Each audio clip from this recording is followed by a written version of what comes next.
Oui, shalom bien-aimé. Et nous allons aujourd'hui parler encore de la volonté de Dieu. Comme toujours, je me présente. Mon nom est Justin Bouyakiri. Mes coordonnées de contact sont plus 243 977 83 25 83. Oui. Et aujourd'hui, nous allons parler de la volonté de Dieu et de ce que l'Esprit de Dieu a mis à nos cœurs. Et nous allons voir aujourd'hui le fait que certains gens vivent dans la malédiction. Ils traversent des situations tellement compliquées. Ils prient, ils gênent, ils donnent des offrandes, ils font des sacrifices, mais la situation reste telle qu'elle a été et leurs problèmes n'arrivent pas à se résoudre. Nous allons voir pourquoi cela arrive et qu'est-ce qu'il faut pour que de telles situations soient résolues, soient écartées. Et nous allons voir l'origine des problèmes sérieux que l'homme rencontre dans sa vie et ce que cela cause comme conséquence et ce qu'il faut pour réparer, pour avoir la solution à cette situation. Mais avant toute chose, nous allons demander l'aide du Saint-Esprit de nous illuminer dans tout ce que nous allons dire. Éternel et Dieu puissant, Yahweh, Maître de l'univers visible, invisible, Dieu au-dessus de tout pouvoir se trouvant dans les cieux, sur la terre et sous la terre, nous t'appelons Yahweh, et toi qui es la parole par excellence, et toi dont la parole ne sort jamais sans produire des effets. Nous t'invoquons en ces lieux, ô Yahweh éternel Dieu, notre Père, notre Créateur, afin que tu puisses nous illuminer, nous inspirer, nous conduire par ton Esprit Saint, ton esprit de sagesse et d'intelligence, ton esprit qui révèle et qui fait connaître. Que cette parole que nous allons partager en ces lieux, Seigneur, produise des effets dans la vie de chacun, de celui qui va l'écouter. Te le demandons par le Christ notre Seigneur, lui qui est notre Sauveur pour les siècles des siècles. Amen. Sans pour autant tarder, chers frères et chères sœurs, nous allons lire la parole de Dieu dans Matthieu au chapitre 5, en commençant par le verset 43 jusqu'au 48e verset. Nous allons lire au nom de Jésus-Christ. Vous avez appris qu'il a été dit: tu aimeras ton prochain et tu haïras ton ennemi. Et moi je vous dis, aimez vos ennemis et priez pour ceux qui vous persécutent, afin d'être vraiment les fils de votre Père qui est aux cieux, car il fait lever son soleil sur les méchants et sur les bons, et faire tomber sa pluie sur les justes et sur les injustes. Car si vous aimez ceux qui vous aiment, quelle récompense allez-vous en avoir? Les collecteurs d'impôts eux-mêmes n'en faut-ils pas autant? Et si vous saluez seulement vos frères, que faites-vous d'extraordinaire? Les païens n'en font pas autant. Vous donc, vous serez parfaits comme votre Père céleste est parfait. C'est la parole de Dieu. Oui, chers frères et chères sœurs, et nous savons que le premier commandement de Dieu, c'est l'amour. Dieu nous a exhortés à l'amour.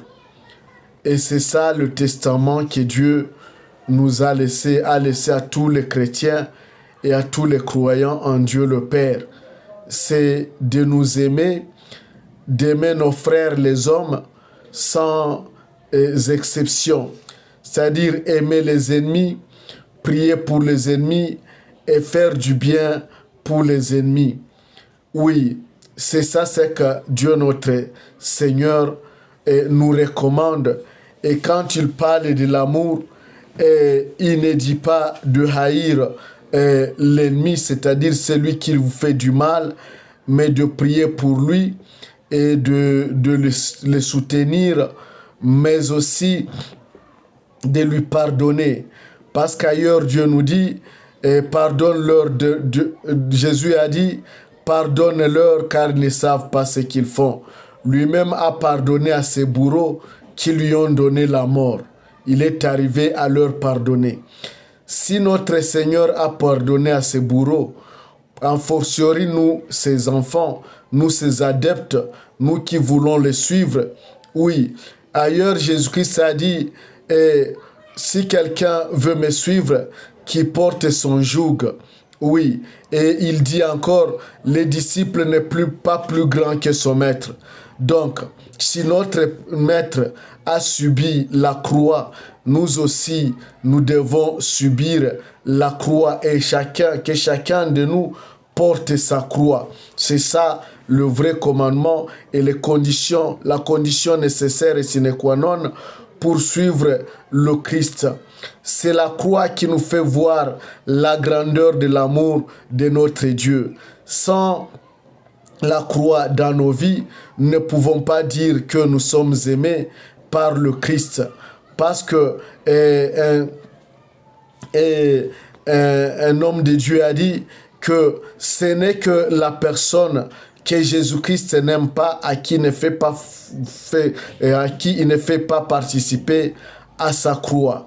Et donc, chers frères et chères sœurs, et lorsque nous goûtons à la croix de Jésus-Christ, c'est un signe d'amour. C'est un signe d'amour que notre Seigneur nous aime. Et donc, sans la croix, nous ne pouvons pas découvrir l'amour de Dieu notre Père. Oui, il faut que nous souffrions. Et vous savez que avant de recevoir ces bénédictions, avant d'avoir la main de Dieu, nous devons passer à des situations les plus compliquées de la vie. C'est comme Jérémie a dit que tout concourt au bien, que le bien et le mal émanent de Dieu. Oui, et il y a l'apôtre Paul aussi qui a dit que tout concourt au bien de ceux qui aiment Dieu. Et ailleurs, il a dit que sans l'œuvre de Satan, l'œuvre du Christ serait néant. Donc, vous comprenez, chers frères et chères sœurs, que les situations difficiles que nous traversons dans nos vies nous fait voir l'amour de notre Dieu et nous fait participer à l'amour de Dieu notre Père. Lorsque Dieu permet à ce que nos ennemis nous attaquent, c'est parce qu'il veut faire montrer sa gloire dans nos vies.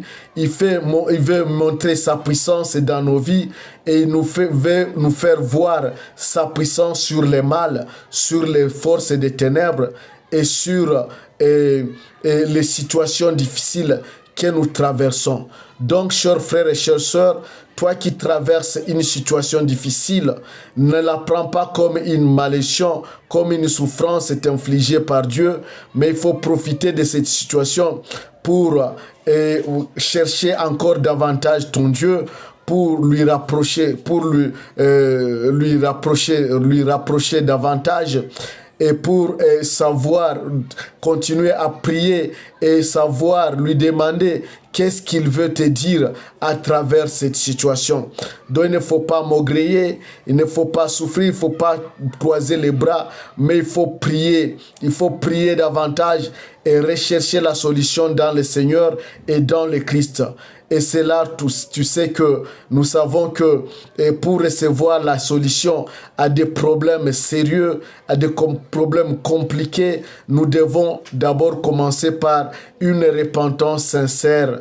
C'est-à-dire nous réconcilier avec notre Dieu en reconnaissant que nous sommes pécheurs, en faisant la repentance de tous les péchés que nous avons déjà commis depuis notre enfance jusqu'à l'heure où nous voulons la délivrance. Et donc, toute délivrance commence par la repentance sincère. Et donc, sans repentance sincère, ne pensez pas que vous recevrez une bonne délivrance, chers frères et chères sœurs. Oui, et la loi spirituelle, et le spirituel est réglementé et sans suivre les consignes et les lois spirituelles, vous ne pouvez jamais arriver à la délivrance.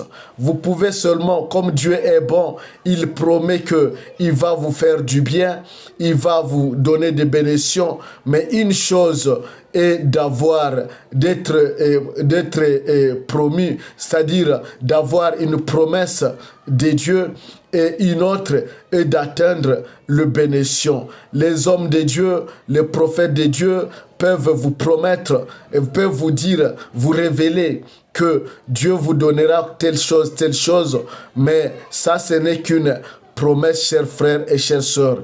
Un serviteur de Dieu a dit que une promesse peut ou ne pas se réaliser. Et donc, lorsque Dieu promet, il ne revient plus à Dieu. Il ne revient plus à Dieu de faire arriver à votre promesse, mais il reviendra à vous-même de fournir un effort maintenant pour atteindre la concrétisation de ces promesses-là. Et donc, tout dépend de votre conduite que vous allez et que vous allez entreprendre. Tout dépend de la marche avec le Seigneur. Et cette marche n'est autre que l'amour. La façon dont vous allez manifester votre amour envers le prochain, envers les pécheurs, envers ceux qui vous haïssent, envers ceux qui vous persécutent, envers vos ennemis. Et envers vos ennemis, c'est ceux qui vous mettent les bâtons dans les roues pour que vous n'atteigniez pas votre destinée. Oui, la façon dont vous allez vivre avec eux, la façon dont vous allez gérer les problèmes de vos vies, la façon dont vous allez pardonner, la façon dont vous ferez du bien, parce que lorsqu'on fait du bien, et le Christ a dit, faites du bien sans condition, c'est-à-dire au bon et au mauvais, parce que lui-même fait lever sa pluie sur les bons et sur les mauvais, et fait lever son soleil sur les méchants et sur les justes et sur les injustes. Donc, chers frères et chères sœurs, oui, comme Dieu est bon, comme Dieu notre Père est bon, nous aussi, nous devons imiter cette bonté de Dieu notre Père. Si réellement nous aspirons à la perfection, si réellement nous voulons les suivre, chers frères et chères sœurs. Et donc, toutes les souffrances de la vie que nous rencontrons ne font que nous manifester la grandeur et la bonté de notre Dieu. Et sans la souffrance, nous ne pouvons pas découvrir la grandeur et la bonté de Dieu notre Père. Donc, chers frères et chères sœurs, lorsque quelqu'un vous fait du mal, vous devez lui pardonner. La condition est de pardonner. Ne jamais rendre le mal pour le mal. Parce que Dieu notre Père est bon et ne rend pas le mal pour le mal. Lorsque quelqu'un lui a fait du mal, lorsque quelqu'un a transgressé sa loi, ce n'est pas Dieu qui le punit, mais c'est Satan qui vient s'introduire dans la vie de l'homme et le condamne. Parce que Satan, lui, il connaît les règlements du ciel. Et lorsque vous avez transgressé la loi de votre Créateur, Satan est là pour vous accuser jour et nuit. Et nous voyons même dans Zacharie, chapitre 3, verset 1 et suivant, comment il a accusé le sacrificateur de Dieu, Josué. Pourtant, il marchait avec Dieu, mais Satan s'est tenu à côté de lui pour l'accuser et il a revendiqué parce qu'il a montré à Dieu que Josué était pécheur, qu'il portait les habits sales, le péché qui remontait de ses liens, de ses pères, le péché qui remontait de sa famille et pour lequel Satan l'a accusé. C'est-à-dire que Satan montrait à Dieu le péché que les parents de Josué avaient commis et qui faisait de lui un pécheur devant Dieu. Oui, donc chers frères et chères sœurs, notre accusateur Satan ne fait que nous accuser jour et nuit et nous recherche jour et nuit.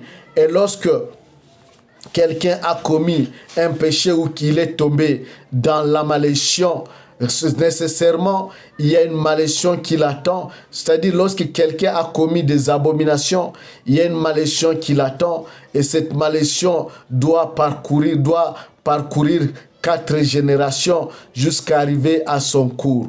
Dans ce sens, j'en profite pour vous lire un extrait de mon livre que j'ai écrit sur la marque 666. Je vais vous lire une extrait.